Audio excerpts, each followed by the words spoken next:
Joy Buolamwini. Good evening. I'm Kimberly Crenshaw, Executive Director of the African American Policy Forum. Together with the Center for Intersectionality and Social Policy Studies and the Algorithmic Justice League, we are thrilled to welcome you to this first screening of our mini film festival and the third day of our annual series, Her Dream Deferred, a week on the status of Black women. This evening, we'll be having a talkback on the eye-opening film you just watched, Coded Bias. Directed by Shalini Kantayya, the film depicts the urgency of algorithmic justice as artificial intelligence and machine learning expand to influence and impact every facet of our lives.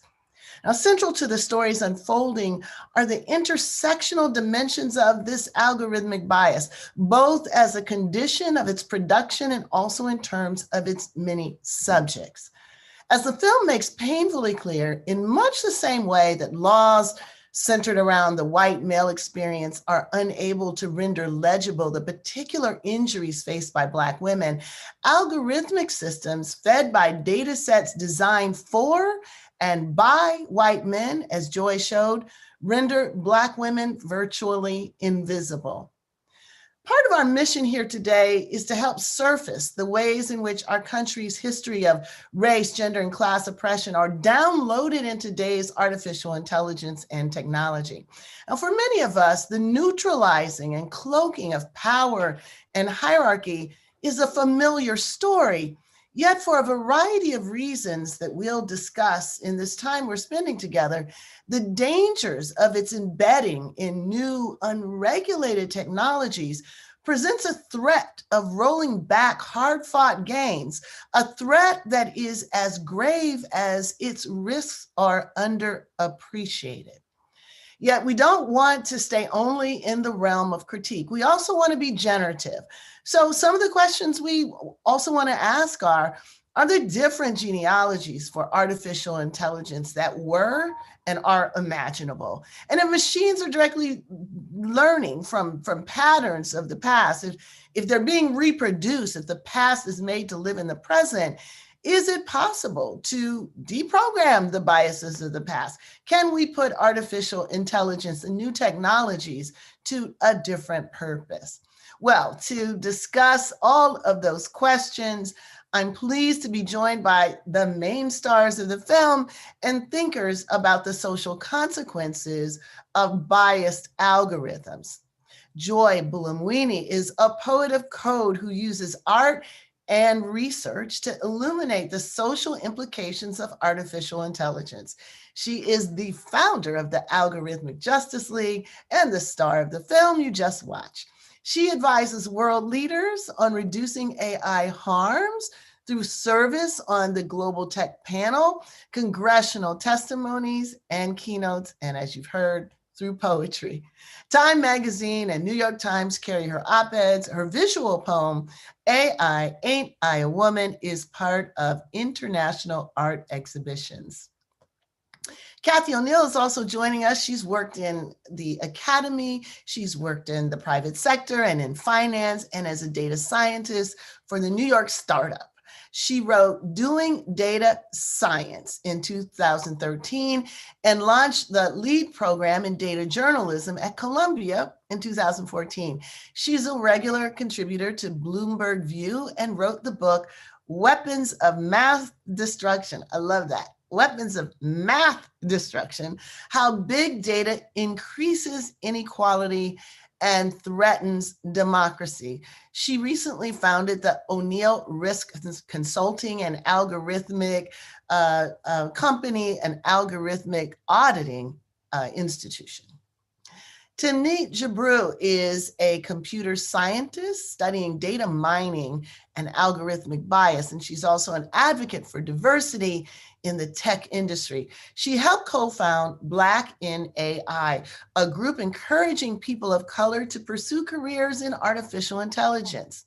Gebru was co-lead of Google's ethical artificial intelligence team before being forced out on December 2nd, 2020, in part due to her groundbreaking work assessing risks and bias in technology. Tranae Moran is a Brooklyn-born and raised multimedia artist, community organizer, and outreach specialist. She's been on the front lines speaking out against the use of facial recognition technology in her community, and she founded the community organization Ocean Hill-Brownsville Alliance. Ruha Benjamin is a professor of African American Studies at Princeton University. She's also the founding director of the I.D.B. Wells Just Data Lab and author of 2 recent books, People Science and Race After Technology, Abolitionist Tools for the New Jim Code. She writes, teaches, and speaks widely about the relationship between innovation and inequity, knowledge and power, race and citizenship, and health and justice. Welcome, everybody, to this first Talkback. So, Joy, I want to start by getting us sort of inside the moment in which you recognize that the facial recognition software could not recognize you unless you wore a white mask. Now, I know that for so many people, and you in particular, when you tell that story, we can't help but think something about Frantz Fanon in his book, Black Skin, White Mask, to quote him: the colonized is elevated above his jungle status in proportion to his adoption of the mother country's cultural standards. And here this is made real, not just the cultural standards, but the physical embodiment literally not being recognized unless we put on those white masks. He couldn't have been more prescient. So just take us back to that moment. I mean, we saw it in the film, but we didn't really get a chance to hear about how you felt about recognizing, wait, this is a flaw that's built into this technology. I actually have to borrow someone's face to do my work. Tell us about what that felt like. Well, for me, it felt like deja vu, because when I was an undergraduate at Georgia Tech, I was working on social robots. And I was trying to play peekaboo with the social robots, but peekaboo doesn't work if your partner doesn't see you. So even as an undergrad, I was encountering some of these issues. And at that time, I would actually borrow my white roommate to test my system and then get it to work. I just figured by the time I came to grad school at MIT, an epicenter of innovation, this is not where I expected to be coding in white face.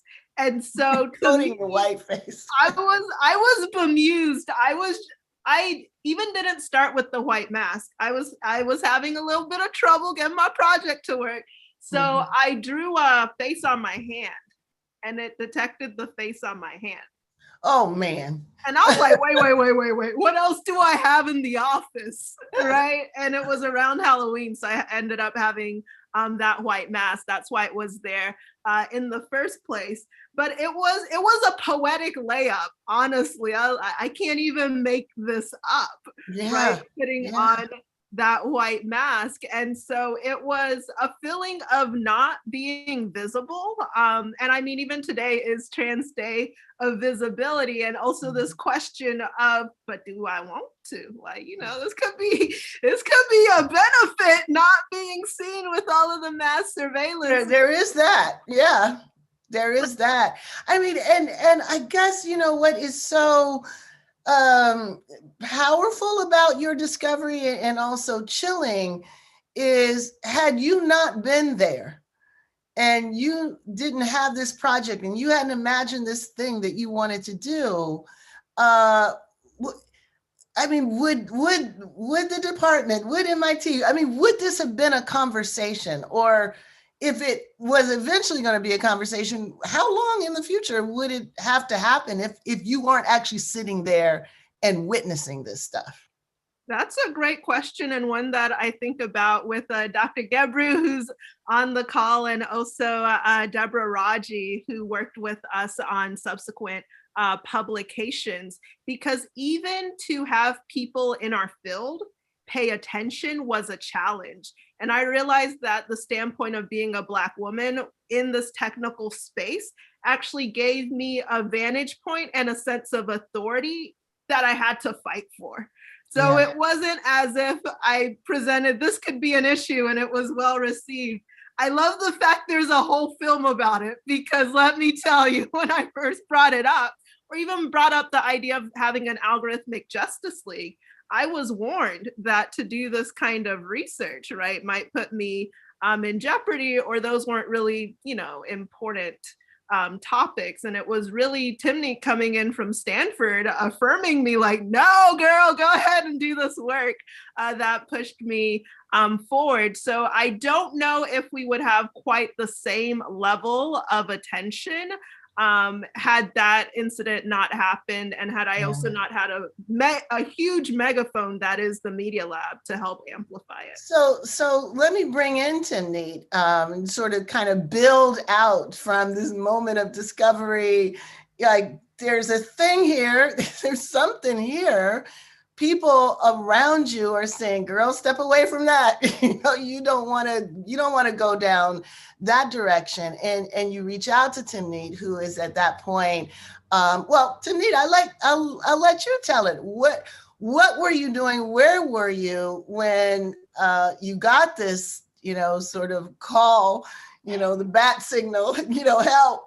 And what can you share? What did you share with Joy about the significance of this problem and her desire to pursue it?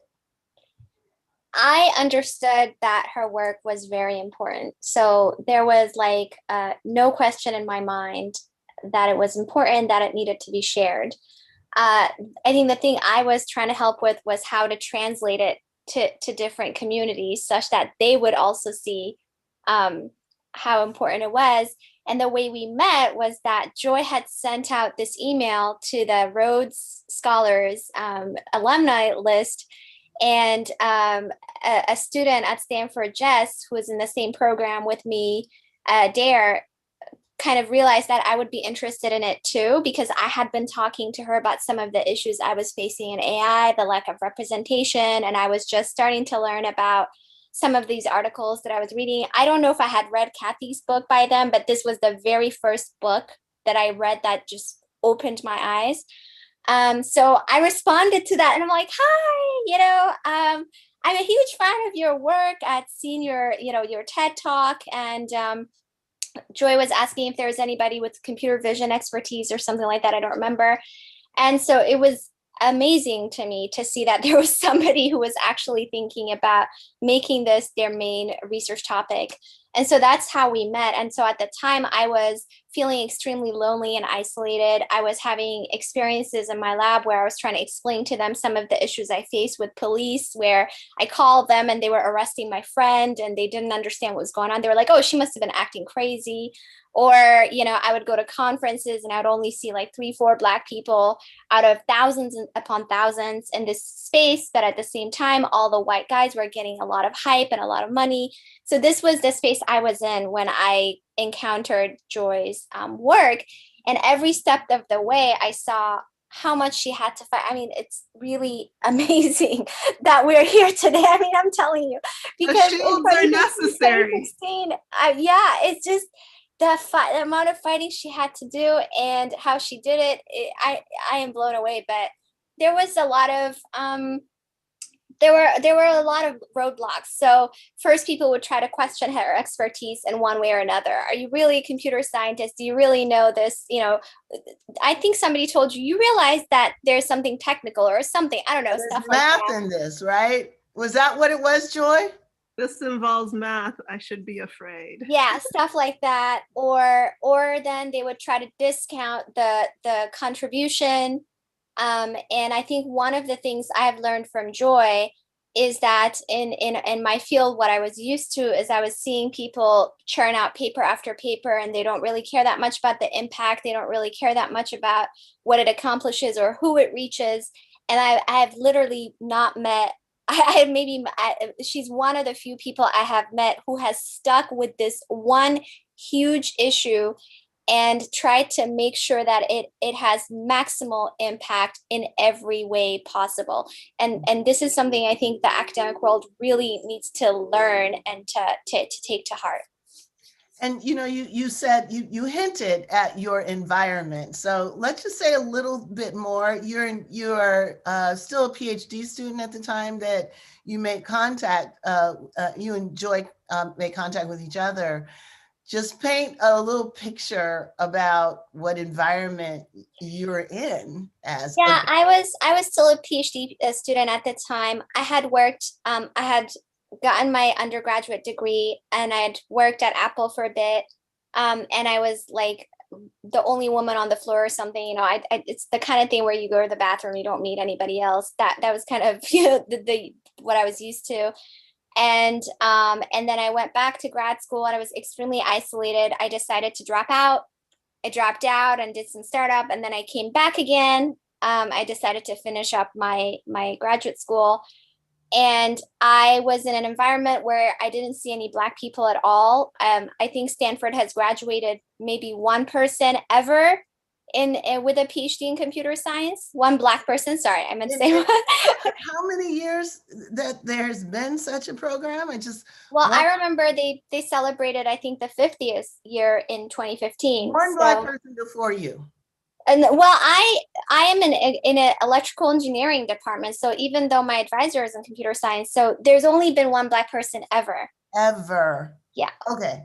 I just wanted to pause for a moment so people could just hear that against the backdrop of, and this is in part something that really has driven me crazy. But an institution like Stanford hasn't really produced the talent that is particularly prepared to and interested in unfolding, uncovering, doing what you and what Joy are doing. And at the same time, some of you may remember a couple months ago, Stanford was one of the universities that basically followed President Trump's demand that these institutions stop acknowledging a history of structural racism. So it's just fascinating that this is the output, and yet they're willing to say we don't have structural racism here.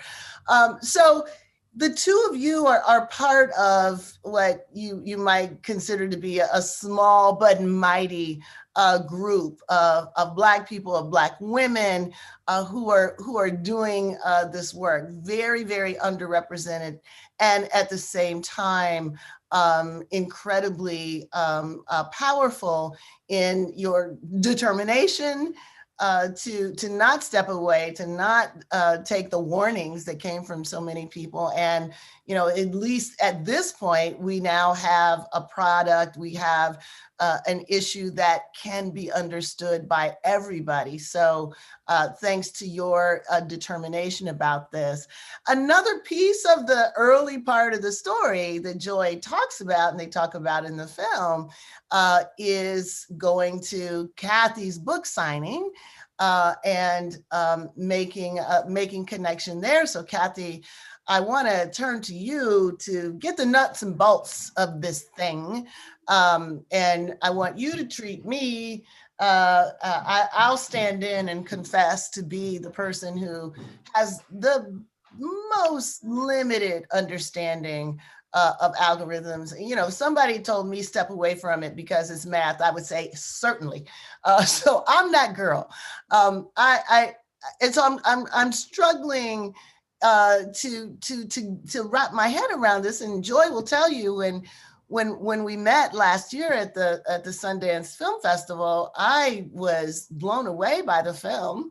I was really worried about it, and it took me a while before I thought, well, I'll see anything about this that impacts me. So I'll talk in a little bit about how it does.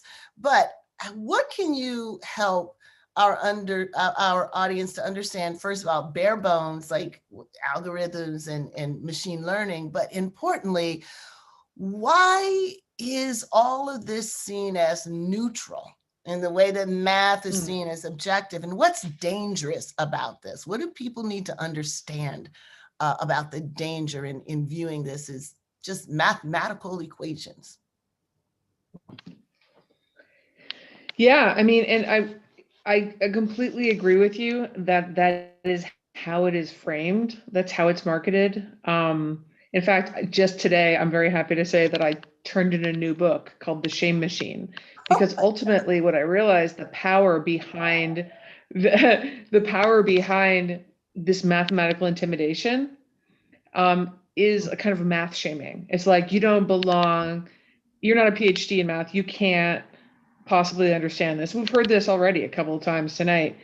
And it is the power that technologists and computer scientists and data scientists wield. And then the marketing company, the salespeople in these companies really play on.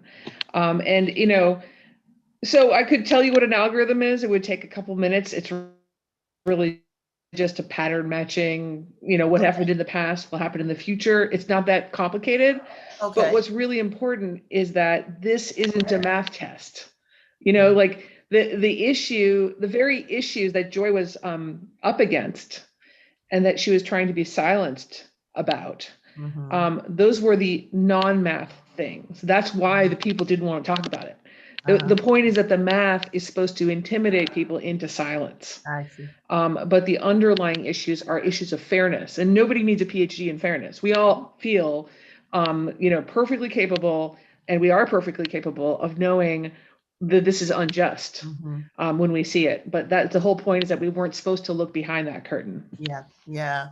And so, you know, to go with the curtain metaphor then, and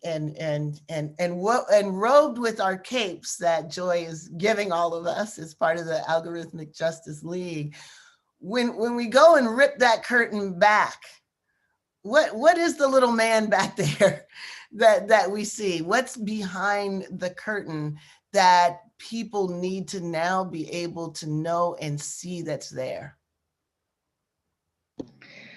You know, it's not much more than a very thick curtain, to be honest. You know, I keep on, you know, I do algorithmic auditing now. And really what I'm really doing when I do that is separating what we mean by success, what are our values, for whom does this fail? These are all questions of values. And then I try to get people to explicitly state their values and explicitly measure. So this is somewhat technical, measure the harm on stakeholders, on people that are impacted by this context and this algorithm. But it's really, that's the technical stuff is very uninteresting. It's almost like a translation into a language you don't know. That's my job as a data scientist, to be able to do that translation. But the real conversation that we should be having is usually a difficult one, and people like to obscure that and avoid that conversation by pretending it's all happening in the mathy part, in the statistics and the science. But of course, the most interesting part is the question of values, is the question of how do we balance this stakeholder group's interests against that stakeholder group's interests. And this is why, of course, when Facebook says AI is going to solve the problem of misinformation, it's, you know, or they decide that their algorithm that distributes newsfeed items is neutral, is a complete garbage. It is in fact set up exactly to benefit them and to destroy everybody else. So they have chosen themselves as the only stakeholder in that conversation, and their interest is profit and nothing else matters.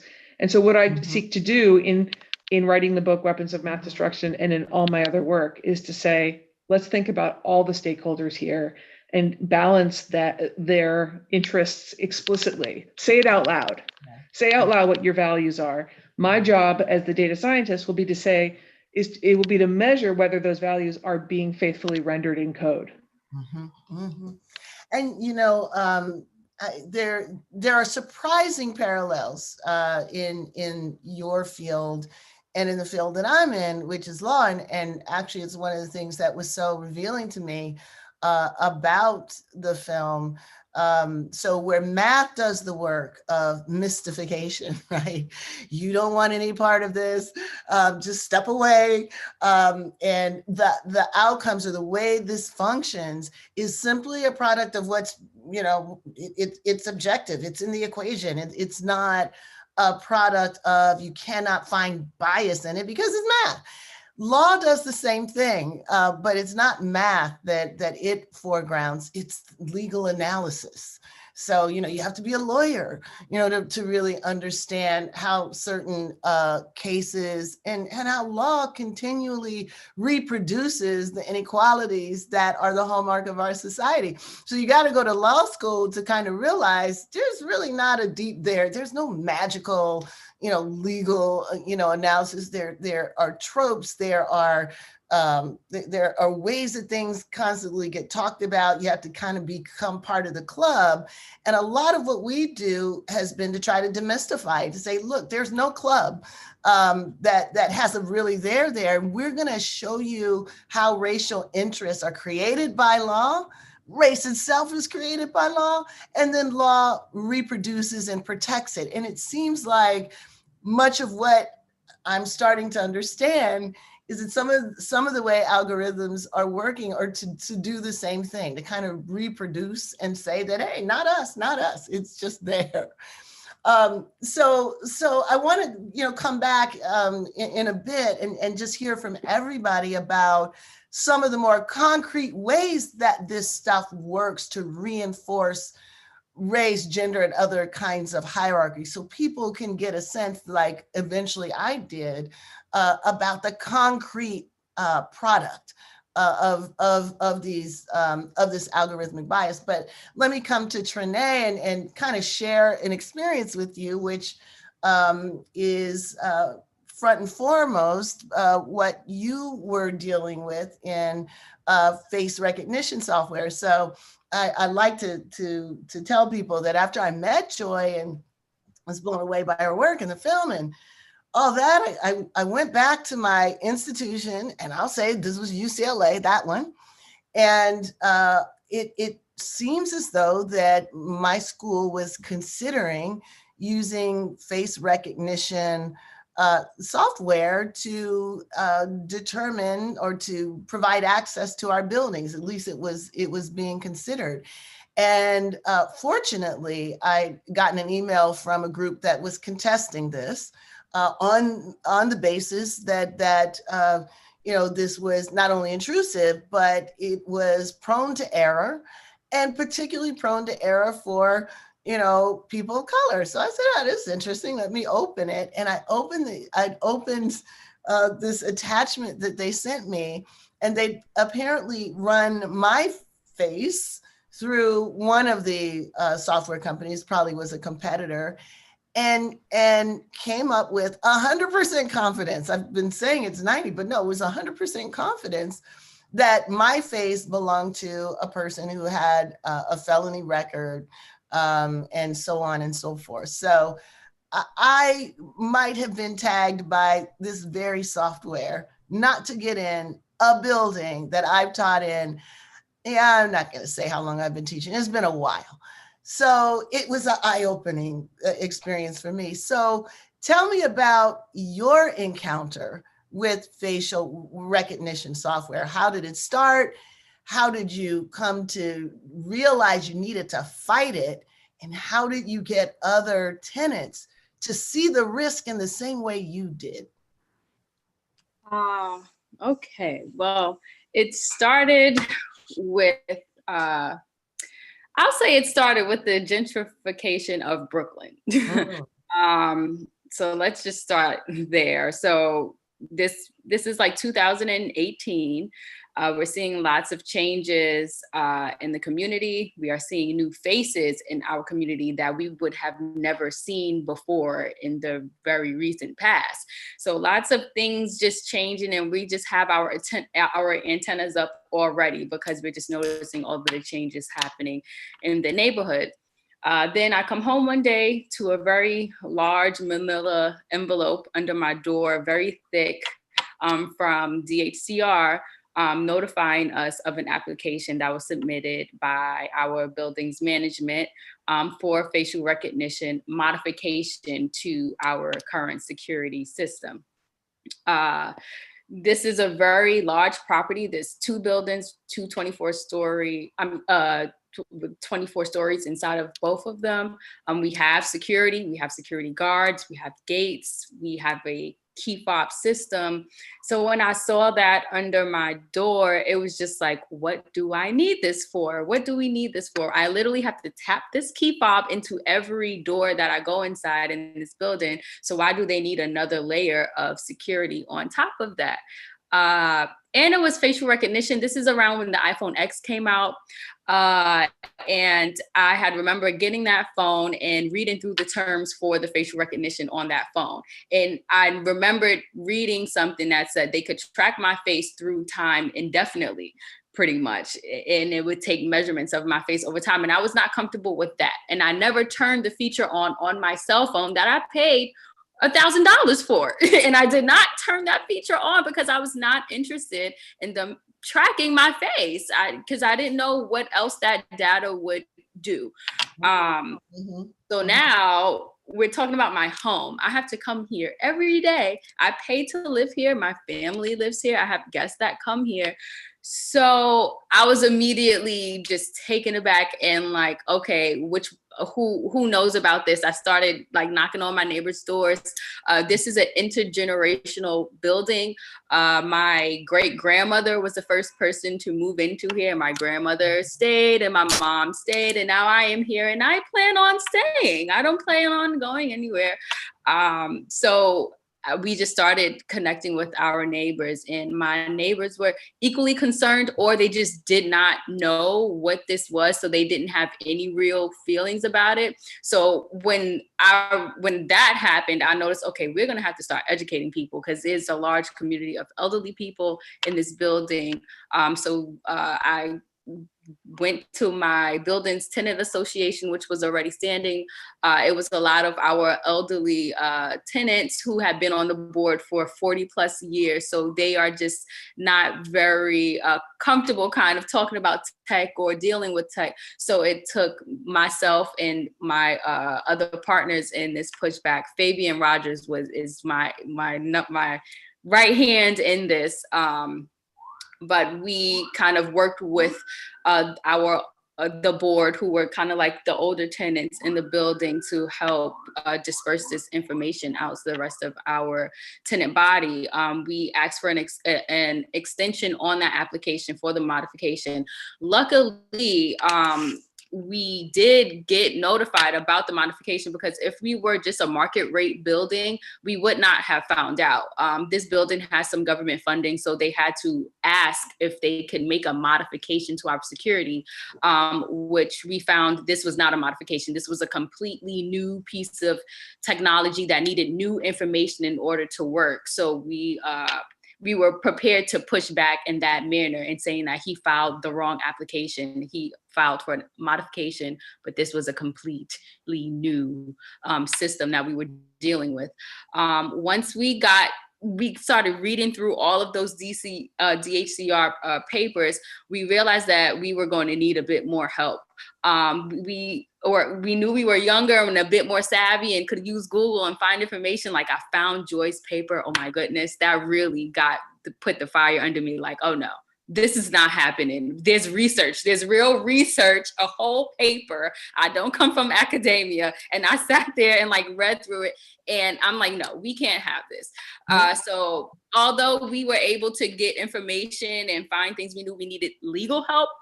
So that's when we reached out to Brooklyn Legal Services to help us push back on this. And they were able to look up, I mean, it was a lot. They couldn't find much. They were looking for other cases similar to what we were dealing with, and they could not find many things. So they had to do their due diligence on their side and look for ways to push back against this and show that this was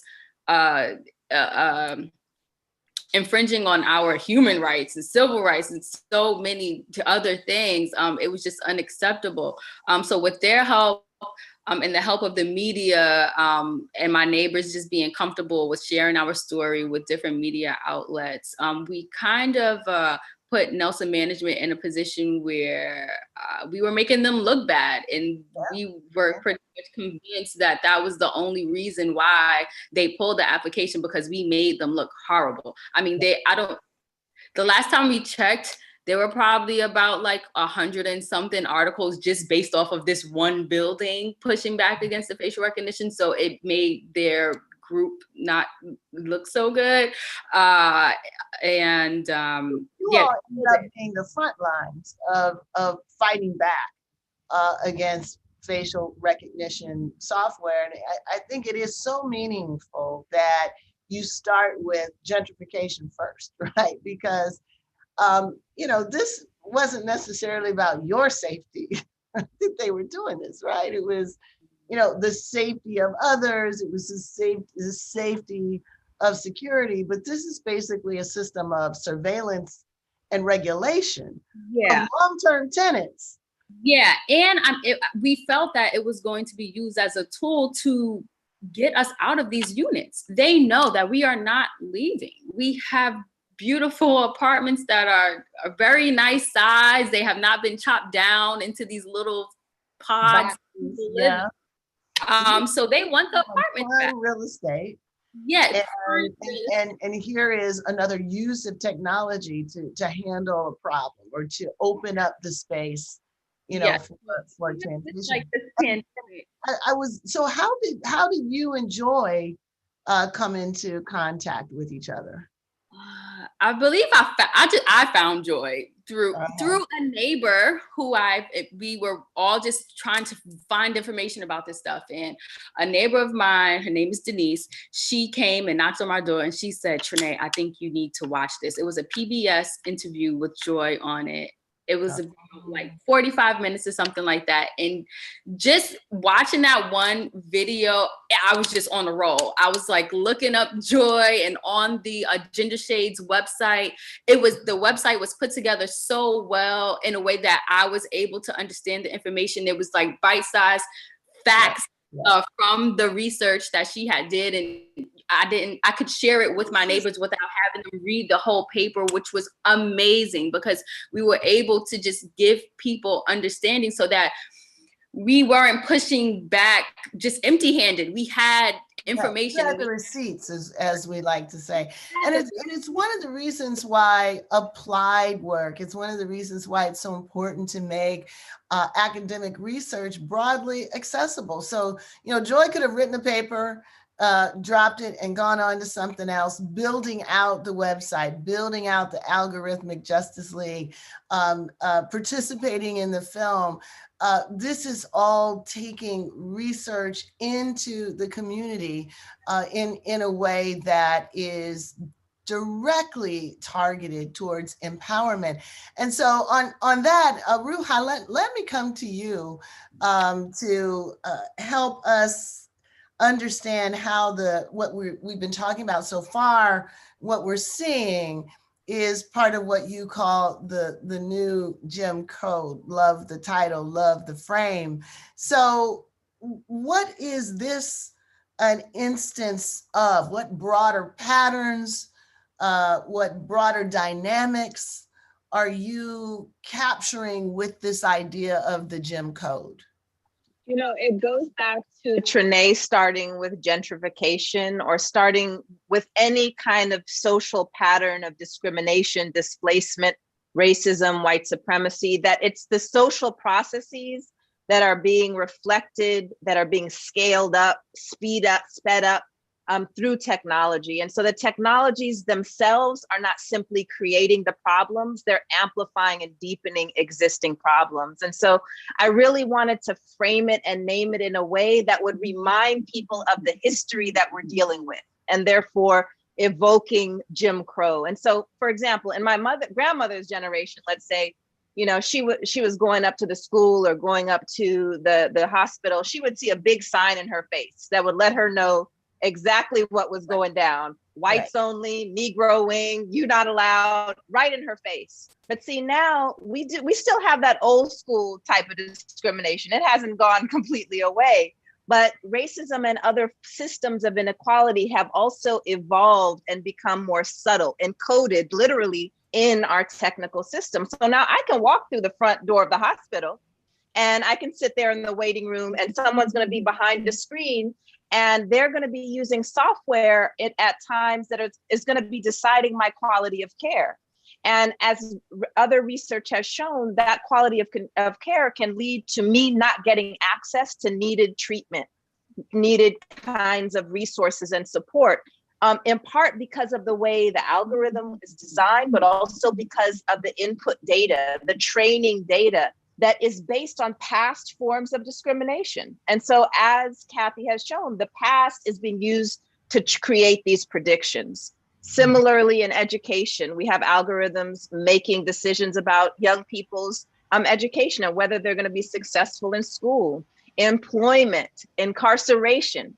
So we start the conversation with facial recognition, and then you start to quickly realize that all of these areas of our lives, there's an Oz behind a curtain in all of these, someone creating little data systems that are making consequential decisions about people's lives. And so the reason why we need language like weapons of mass destruction or the new Jim Code or automated inequality, Virginia Eubank's term, or algorithms of oppression, Sophia Noble's term, or artificial unintelligence, Marathon Broussard's term, and all of this language is because until we can name this reality, we don't start to see it.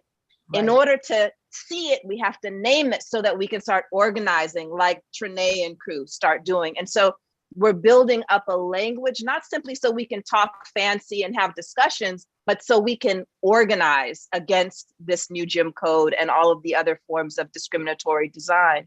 And so the key, I think, for those listening in is to realize that all of our lives are touched by this. And the power of these systems is that we are often not aware. So at least in my grandma's generation, she could point to the sign and be like, there they go again.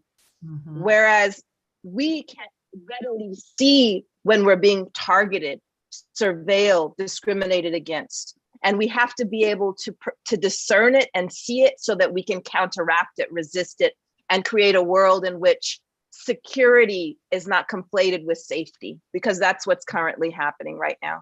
And you know, what you just said, if you can't name it and if you can't see it, you can't address it so much, you know, in a wheelhouse that I've been living in for 30 years, trying to name things so people could see things. So, you know, once again, the parallels are striking to us. Critical race theory was all about trying to name the continuing dynamics of white supremacy and racial power and intersectional marginalization, even in the face of formal colorblindness. So institutions are saying, oh, we don't have the white only sign anymore. We don't discriminate anymore. If you're not doing well in here, if you can't get access, it's about you. It's not about us. So the whole point was to put a name to the ongoing ways in which power was being reproduced. But what's so fascinating about this moment, and I hope it's a cautionary tale for all of the names that you all are producing, when they can't win the fight on the substance, they try to take away your words. They try to take away the concepts. So when you read what's happening to critical race theory, intersectionality, what do you think about with respect to the Jim Code and all the other frameworks that you are using to draw attention to what's happening? Well, that's exactly how you know that there's a power in naming. If there was no power in it, they wouldn't be so intent on banning the discussion of it, banning the reading of it. And so, you know, sometimes we say, you know, when we're kind of dismissing, like, this is all talk, or, you know, it's just, you know, this is just kind of like academic. But you know what?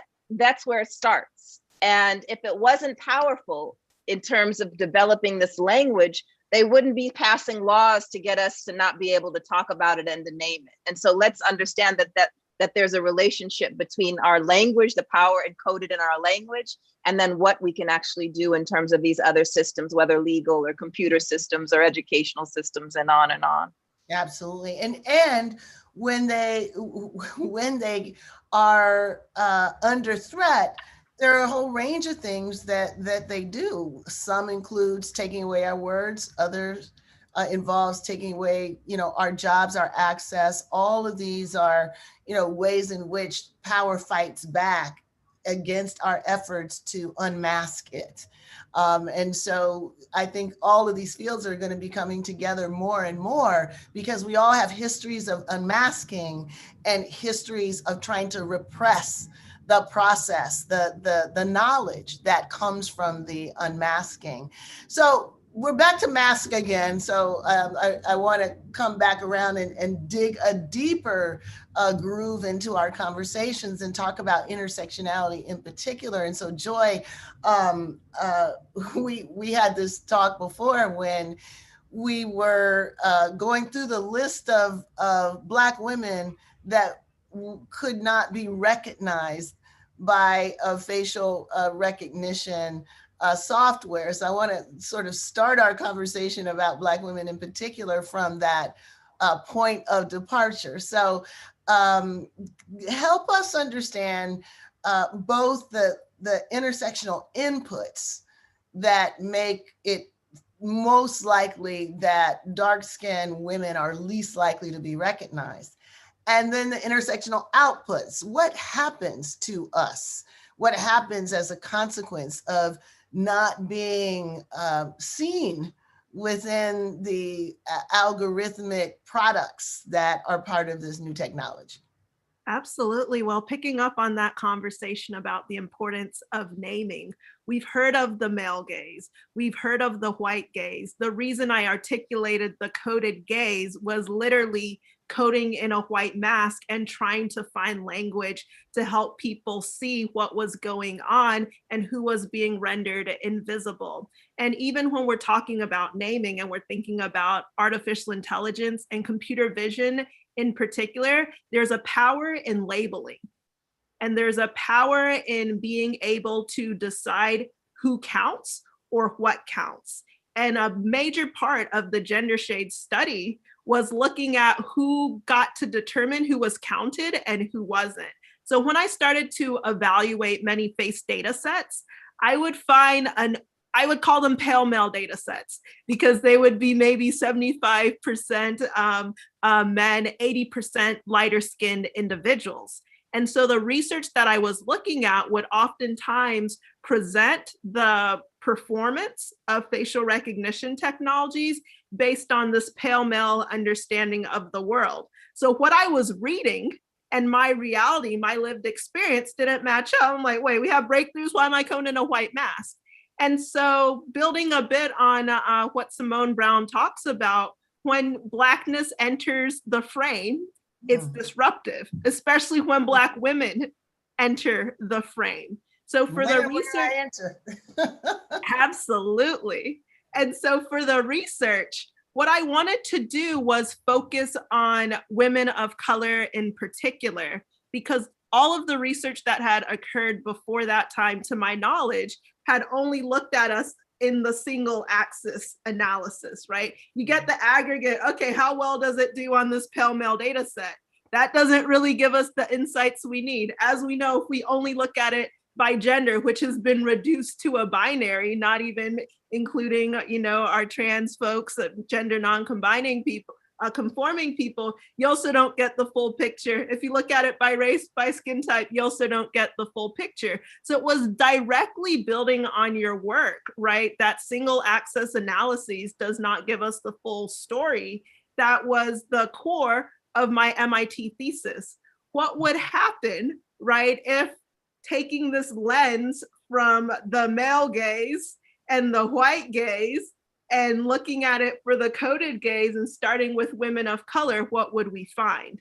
And so in doing that analysis, we couldn't even start, because the tools themselves, the very ways in which knowledge claims are produced for computer vision, didn't really include Black women, right? And so I had to create a new data set to even include us in the first place, to even be able to perform the analysis. So I came into the system 2017 when I'm doing this research, and I'm being told the field has advanced so much.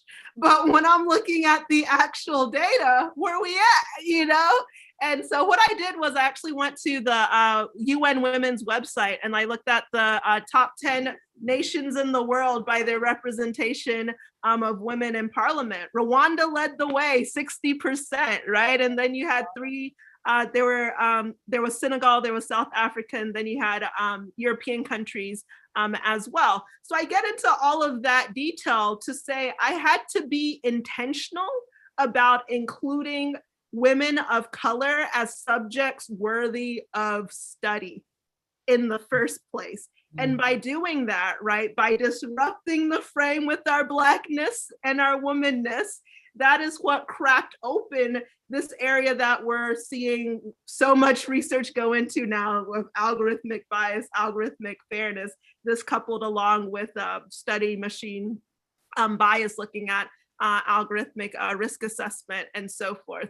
But it was literally putting Black women in the frame that opened up this major conversation. And so when I think about all of that, it comes back to intersectionality. It comes back to the part that our lived experience matters, because it was the lived experience that even informed that research question in the first place. Our support matters. It was getting validation from Timnit over at Stanford saying, no, go ahead. Yeah, you might get into colorism, but this is a worthy conversation to have. And so it's so fundamental to how the Gender Shades Project was even conceived. Lived experience, combating the coded gaze with the oppositional gaze, right? Looking back and saying, this is what we're seeing, disrupting this narrative that we were hearing of technological superiority. I was like, try Oprah's face, Amazon. Yes. Okay, let's try Oprah's face was there.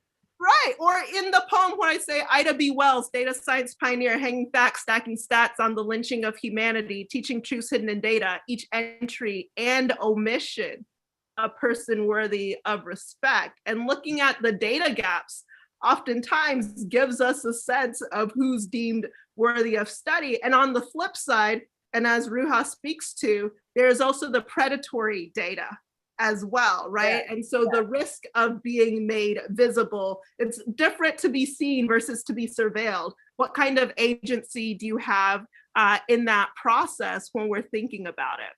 Precisely.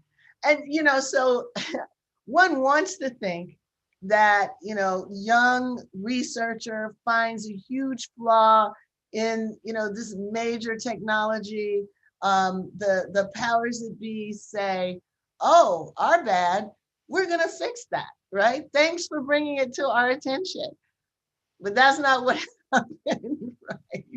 It was like the opposite. They came at you and thought they could just throw the, not good research, look at who they are, all of that kind of stuff. And y'all came hard back. Which is, if you know nothing about it, you just want to get up and root and cheer because, you guys have the cape, you got the math, right? And you got the stuff going on behind it, and are being the leaders that we need, making this stuff, so really clear. So you mentioned predatory uses of this technology, and I remember Cathy had an example of that, right? So what is sort of, I guess some people might go, well, you're complaining about not being seen, but you can be seen. This is an example, but being seen with particular purposes is a whole different thing. So maintaining the focus on Black women, what are the ways that these algorithms can be used in a way that harm Black women? Is that for me? Yeah, Cathy. Okay, yeah. Yeah, well, so as a data scientist, which I worked in ad tech, our job is to essentially make lucky people luckier and unlucky people unluckier. That's our job. We give people who are high value, whatever that's supposed to mean, options, and we deny those options to anyone who doesn't make the cut. And, that's what we do. And that's what data scientists, generally speaking, have been doing. And they have a lot of sophisticated way of talking about it, but that's what they're doing. And like what I realized pretty quickly upon leaving finance, I worked in a hedge fund during the crisis. So that was already a mistake. So I knew I could be making a mistake. I was like, wait, now I'm doing something else where I'm separating people. And the three statistical signals that were the easiest to use to make these cleavages, to siphon off people in various groups, were class, gender, and race. And it wasn't an accident. I mean, it was exactly how the architects of the ad ecosystem, the venture capitalists, wanted it to be. That's what I learned when one of the venture capitalists came to my company and he said, and I'm quoting him, he said, "I can't wait for the future of, tailored advertisement to be real, which will mean all I see are ads for trips to Aruba and jet skis, and I no longer have to see any more ads for the University of Phoenix, because those aren't for people like me." And he laughed. And like the people around me, the technologists around me laughed. And I thought to myself, oh, so it is an explicit goal of yours to segregate people and to isolate their experiences and their options. And looking more and more into for-profit colleges, which I didn't know much about at the time, I realized that it was an explicit goal of a target group for them were poor single Black mothers.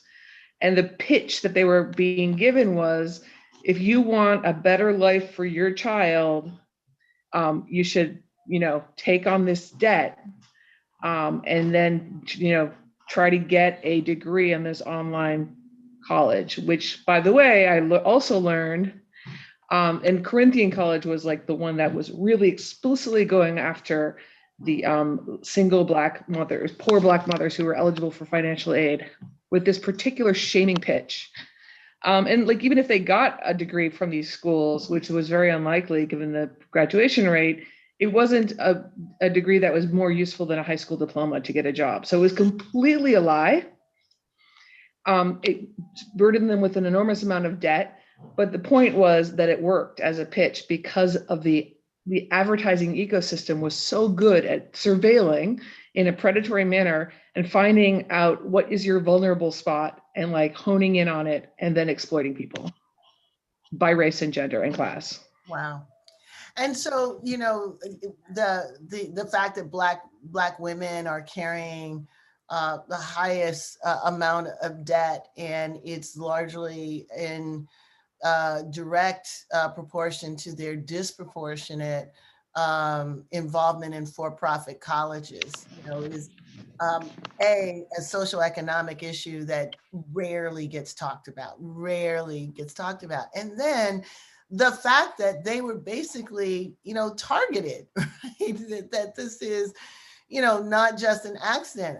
I think there is a piece of economic exploitation that people have access to, like, check cashing, kiosks that are largely have taken the place of banks. Banks move out of Black communities, check cashing moves in, and it also is, taking resources away from folk. But people don't realize this is also happening as well. And probably we can multiply it by lots of other things. I'm wondering if anyone has other just real quick hits that people, to help them be more literate around the algorithmic terrain, because I'm sure most people listening probably were not aware that the for-profit colleges have been targeting Black women through these algorithms. Are there other things that we can just list that people are not aware of, like bail, parole, where people are housed if they're incarcerated, what kind of treatment you might get at the hospital? Are there other things that quickly come to mind? Anyone? One that comes to mind, especially given what just happened in Georgia, we have algorithms of discrimination, we have algorithms of exploitation, which Cathy has been talking about, right? And we have data for suppression. So Black lives we've seen don't matter, but Black votes do. That we've definitely seen. And so we had, with the 2016 Trump campaign, 3.5 million Black people were labeled, targeted for exploitation as deterrents, right? And so in Georgia alone, right, 32% Black population, yet there were 61% of those who were targeted for deterrence, right, in terms of the algorithmic voter suppression that can happen. Now, this might not seem so connected, but getting people to the polls, you had Uber saying we're going to give you free rides, right? Or we're going to give you discounted rides. But Uber also implicated here. People might not think about the ways in which Uber drivers are having to check their faces to verify their identities. And so they have a real-time ID check. Trans drivers are being kicked out. Dark-skinned drivers are being kicked out of economic opportunity in this case. And you've also seen rideshare analysis, right, that shows people in non-white neighborhoods ending up paying more for these rides than their counterparts. So those are some areas that can touch your life that you might not even be aware of. Yeah, yeah. And so important in the next couple of years to be able to do something about, right? So we know that there's a huge effort afoot legislatively to push people out. How that will go hand in hand with algorithmic capacity to perfect that is a deeply, deeply worrisome reality. So the need to be literate about all of these repressive dimensions is absolutely critical. Ruha, were you going to add something as well? I was going to say two things. One is just another context, which is my own backyard in higher education, and thinking about a recent report that showed across a number of colleges and universities their use of something called the Student Success Predictor tool that essentially ranks and rates students using, again, an algorithm based on their high school records, based on their majors.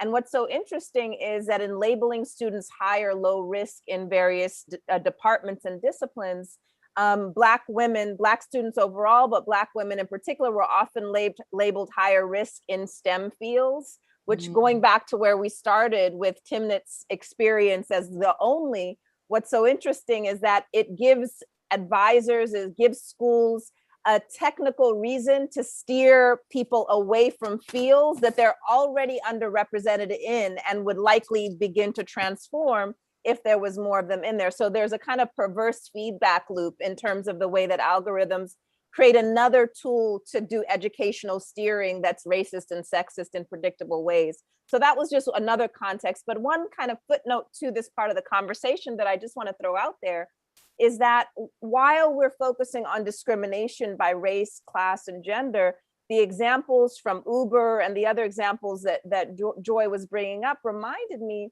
that for a lot of these tools and technologies, even if they worked, quote unquote, fairly across groups and affected all groups equally, they would still be very harmful. And so when we think about the way that algorithms are used to govern workers, even if they were affecting all workers the same in terms of different demographics, they still have this element of social control and suppression that I think we have to think about, including what we have right now happening in terms of worker organizing in Alabama, when we have gig workers trying to oppose certain kinds of policies in California and other states. And so I want us to think even more broadly about the governing logic. And I love that word came up a few times in the documentary. Joy would say the governing, the way that algorithms are governing us. And I want us to take that seriously, how the power and the governing mechanism of many of these technologies are affecting everyone to varying extents. Yeah.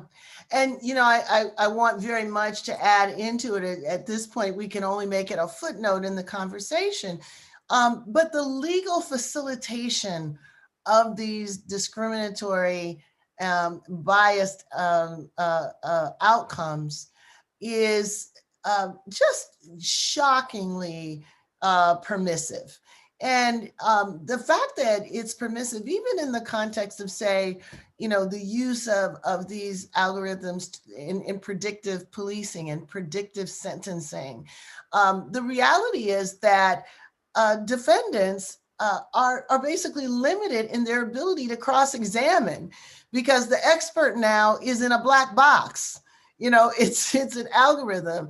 And because the law is more likely to protect the proprietary interests of those who own the code rather than those who are being owned by it, they are unable to actually defend themselves.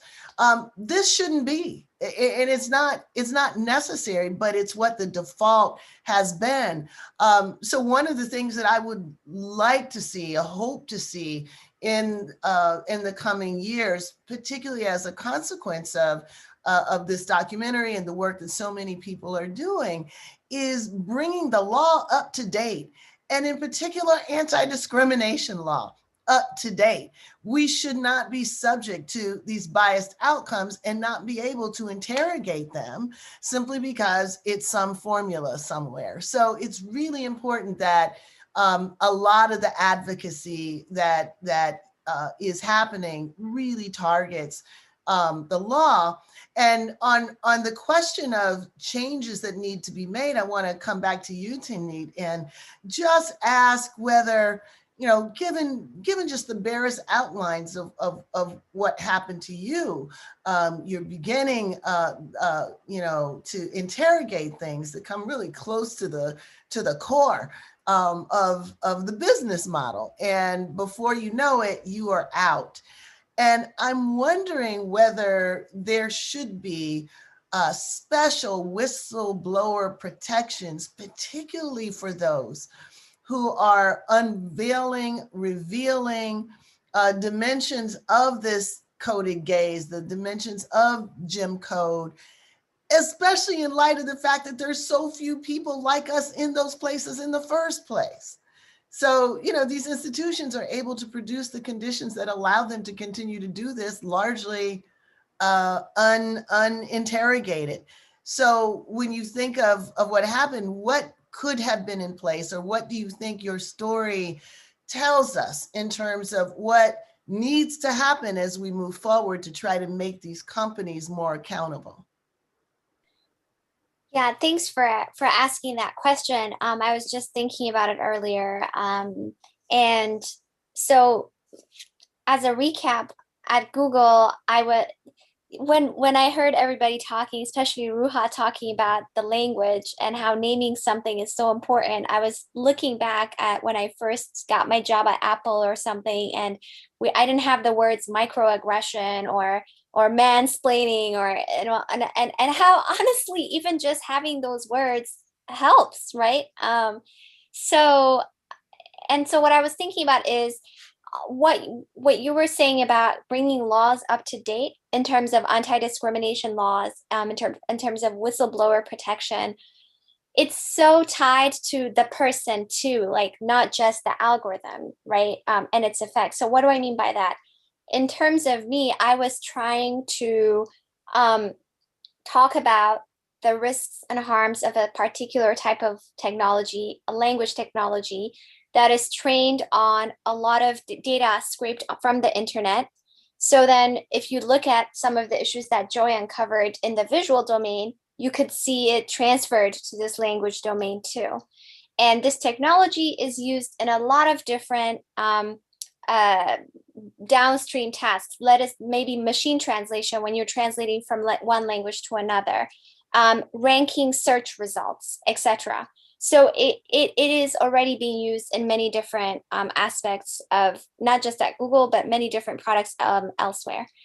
And so what we were trying to do is name these risks, right, and harms from our perspective. So Joy, again, which you were saying about, Blackness and Black women disrupting, right? This was a group of authors from many different continents, spanning many different intersectional groups. And we named the risks as we saw them, which was unacceptable to the white men in power. And so at that time, when I saw the way I was being treated, the request to retract my paper and all that, demand, not really a request, I was just thinking about, is there whistleblower protection? I don't know my rights. I don't know I know that, about talking about harassment and stuff is protected because I was already retaliated against and I had to talk to a lawyer and I had to know the laws. I didn't have awareness beforehand.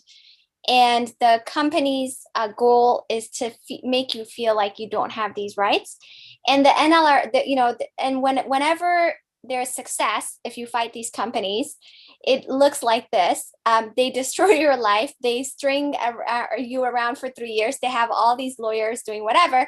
And then maybe the NLRB says, oh, you should pay 150 people 2 million or something like that.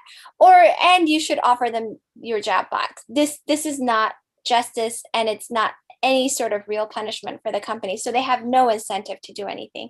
So if we had real whistleblower protection that makes it clear that when I join an organization, I should know my rights very clearly. And I should every step of the way understand what I'm allowed to do and I'm not allowed to do. And the fact that I can talk to the press about working conditions. So that was something that Google was required to do. It was an NLRB settlement, and they had to do it just for 1 year. That was really, they had to put out this thing on their website telling people that they are allowed to, it's protected activity to talk to the press about certain conditions, et cetera, et cetera. But they break the law with impunity. For instance, for me, they really literally cited an email where I talked about working conditions, saying that email was unbecoming of a manager or something like that, right? So it's just a budget line item for them to punish people. And so I think that as we think about strengthening these laws, honestly, it's tied, the people trying to keep the harms or kind of uncover the harms would also be protected by the same laws that govern the algorithms that we're trying to you know what I'm trying to say? I don't know. I'm not being very eloquent right now, but the laws that we're trying to pass to stop the algorithmic harm would also help people like me who are trying to uncover these algorithmic harms, if you know what I mean, right? Yeah. And the playbook that they used against Joy, you mentioned earlier, Joy and Deb, when they were writing about, they had a paper called Actionable Auditing that also talked about the fact, that wasn't even the main point of the paper, but that Amazon could have similar biases to the ones uncovered in Gender Shades. And the playbook they used there was the same thing. They first tried to attack the core technical merits of the work. They tried to say that it was subpar. They tried, and that was one of the main things that they said. And many of us had to come to a defense. I spent 1 whole month working on a point-by-point rebuttal because I couldn't just tweet. And, the white guys, the VPs could just tweet or write a blog post tomorrow and it's cool. We don't have that luxury. It has to be airtight. And we had Turing Award winners and all sorts of people signing the letter. And that's how we had to do our rebuttal. Right. Yeah. And so similar to me now, when we wrote this paper, there was the same playbook. They said work is subpar. Wasn't, and if it wasn't accepted to this conference, it would have, imagine it would have been bad, right? Because that's what they were trying to prove, that the work was subpar. But we were ahead of them, and we had given this paper for feedback to 40 people everywhere, because we know we're not allowed to be subpar. And there's, gaslighting and all of that. And so when Ruha was talking, You know, when you were saying the naming and that it's invisible in technology, I was thinking, I wrote in the chat, technological gaslighting is what that is. And it's similar to how people gaslight you. And what happens to you becomes magnified by what then is allowed to be done, to all of us. So I think it's really important. And I think, people saw the headlines. You should go back and read more and understand that this has to do with us. This isn't just about Timnit. It is about an entire effort to make these industries, more accountable. So everything that we push has to be about literacy. It has to be about accountability. And wonderful that you all have begun this process of pulling together, creating community, and through that community, creating the power to do this work. We could go on. I know we could go on. I'd love to go on, but we do have to bring this amazing conversation to a close. I'm going to bring Joy back to end this with another poem. But before I do so, I want to thank everyone on the call this evening for turning in. I want to offer a resounding thank you to our marvelous panelists, Joy, Timnit, Tranae, Cathy, and Ruha. This has been an amazing conversation, and I look forward to having one 5 years later. I want to have that, update. Here's where we are. I encourage everyone who joined us this evening to tell your communities about this film. It's coming to Netflix on Monday, April 5th. And so let's just make sure that we turn it out. We show up, we show out, we tweet about it, we make sure people know about it. That is the beginning of fuller accountability.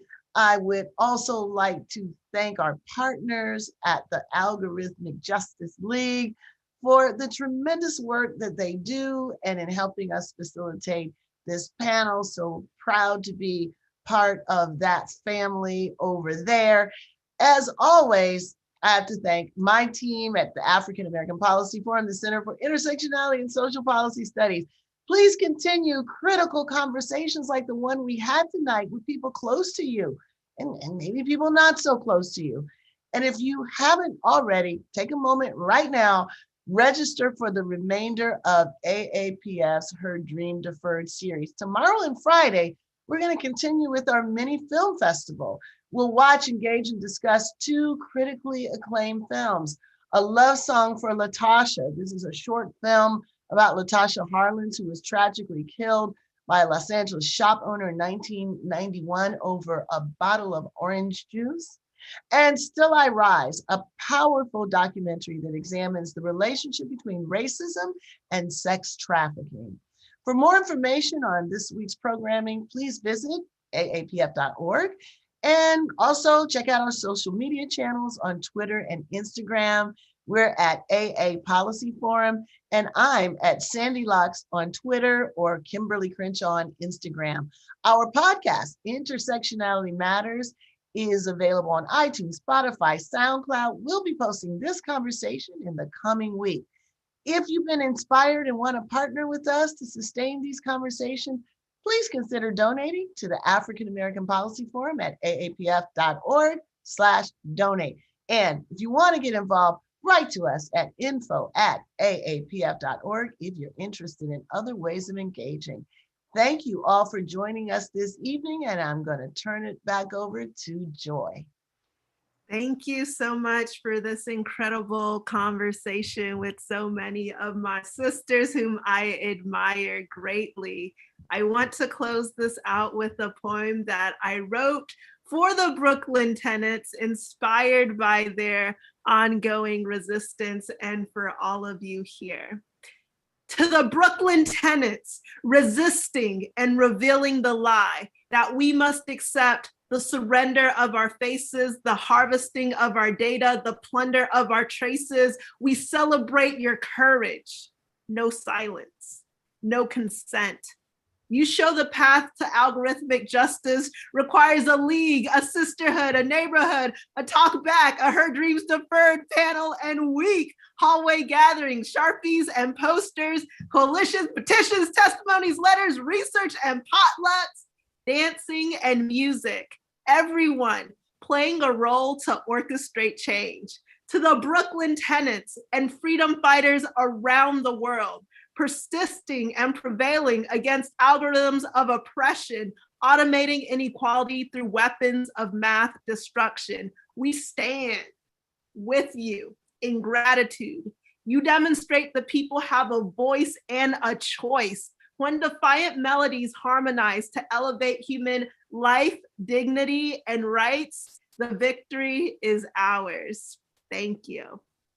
And thank you, Joy. And thank you, sisters. Have a great night.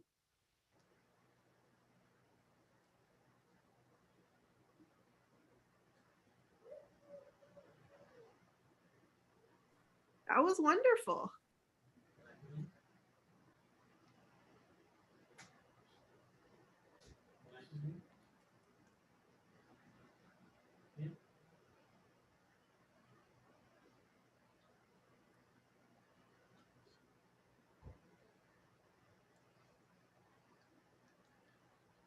All right, team, see you in the after show.